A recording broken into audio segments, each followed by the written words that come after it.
नांदेड शहरातील शासकीय विश्रामगृह बनले अधिकृत अनधिकृत चारचाकी वाहनांच्या पार्किंगचा अड्डा।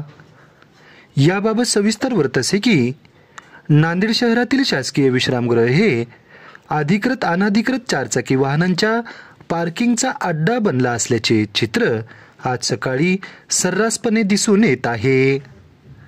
सदरील वाहने ही रात्री बेरात्री केव्हाही या ठिकाणी ये जा करत असतात।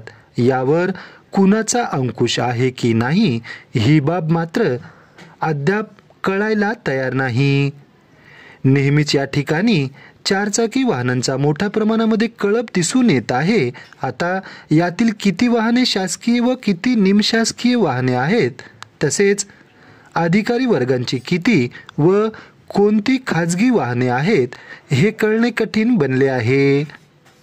याबाबत निदान शासकीय विश्रामगृह नांदेड येथे देण्यात आलेल्या कर्मचाऱ्याला तरी माहिती असणे अपेक्षित आहे, परंतु तसे न होता या ठिकाणी अधिकृत अनधिकृत पार्किंगचा अड्डा बनले असल्याचे चित्र आज रोजी सकाळी 11 वाजताच्या दरम्यान पाहाव्यास मिळत आहे। सदर बाबींच्या अनुषंगाने आज रोजी सकाळी माहिती घेण्याचा प्रयत्न केला असता शासकीय विश्रामगृह नांदेड येथे कार्यरत असणारा एकही कर्मचारी प्रसारमाध्यमांशी बोलण्यास पुढे आला नाही।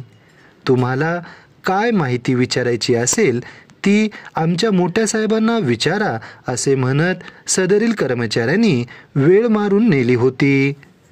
या वाहनांपैकी विश्रामगृह आरक्षित केलेल्या व्यक्तींची वाहनांची संख्या नेमकी किती आहे असाही प्रश्न आज सकाळी शासकीय विश्रामगृह नांदेड येथे मोठ्या प्रमाणात उपस्थित झाला आहे।